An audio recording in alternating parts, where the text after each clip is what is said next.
आज गूगल महाराज से पूछल जाई कि भोजपुरी के चोर सिंगर के ह। तो देखल रउआ सबके स्क्रीन पर जौन लौकता फोटो में रउआ सब साफ साफ लिखल बा कि भोजपुरी का चोर सिंगर कौन है, चाहे भोजपुरी का चोर गायक कौन है। तो भोजपुरी का चोर गायक के आंसर में भोजपुरी का चोर गायक खेसारी लाल यादव है। आप सबको पता हो कि गूगल पे जाकर सर्च कर सकता है। और दूसरा नंबर बात बा कि भोजपुरी में ट्रेंडिंग स्टार कौन है। भोजपुरी के ट्रेंडिंग स्टार हो सबके स्क्रीन पर लगते हुई ब्लू ब्लू से माने घेरा मारल बा।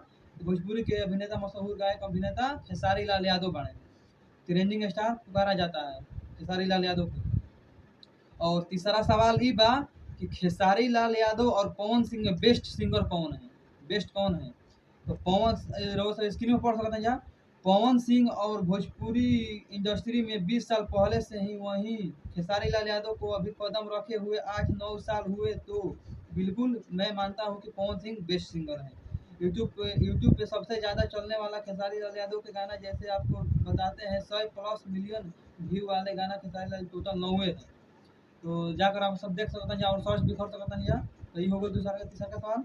और चौथा सवाल ही बा कि भोजपुरी में नंबर 1 सिंगर कौन है। तो वो सबके स्क्रीन पर इहो लौकत हुई भोजपुरी के नंबर 1 सिंगर पवन सिंह है।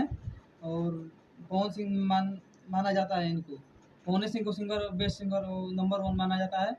और पांचवा सवाल बा कि भोजपुरी में ग्लोबल स्टार कौन है। देखो भाई एजा बहुत बड़ा एथी होता है। खेसारी लाल यादव अपने आप में लाइव आके हर एक चीज़ में हर एक कुछ में चाहे उनका फैंस होकर चाहे हम भी होके चाहे केहू होके हम एक बोले जाए ग्लोबल स्टार खेसारी लाल यादव हमें कैसे ग्लोबल में उनका गाना को रहे अवसर नहीं पवन सिंह के ग्लोबल में गाना को रहे।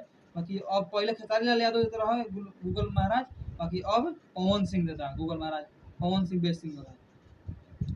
छवा सवाल ही बा भोजपुरी में सबसे महंगा गाना कौन सा है।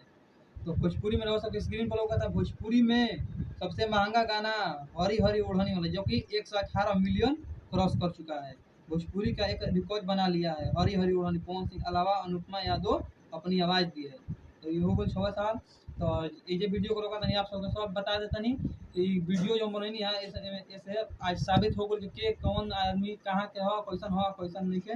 तो चलो लोग हमारे वीडियो अच्छा लागल होगी तो हम जाना बहुत अच्छा आसान पूरा विश्वास बा कि वीडियो अच्छा लागल होई तो लाइक कमेंट शेयर जरूर करिए लोग। और हमारा नया चैनल बाटे अहिरान म्यूजिक लेवल हो सबके स्क्रीन पर लोग तो ये फेसबुक पर देखो हमारा वीडियो जाके यूट्यूब पर सर्च करिए अहिरान म्यूजिक लेवल और चैनल के सब्सक्राइब करिए। और फेसबुक पेज हमारे बाटे अमरेश अहिरान रेलाई मशीन से ओकरा के फॉलो करिए। और हमारे इंस्टाग्राम आईडी बाटे अमरेश अहिरान ऑफिशियल पे रहो सबके स्क्रीन पर लोग बा एकरो के जाके सब्सक्राइब करिए और वीडियो के शेयर करिए ज़्यादा से ज़्यादा कि हम अगला हमारा फिर प्रोग्रेस में चैनल आवता एकदम गर्दा मची एकदम सही सपोर्ट कर रहा लोग भाई। बाकी वीडियो को शेयर करो लोग, लाइक करो लोग, कमेंट करो लोग, सब्सक्राइब करो। तो चलो फिर मिलता नहीं अगले वीडियो में। तो जय भोजपुरी समाज जय।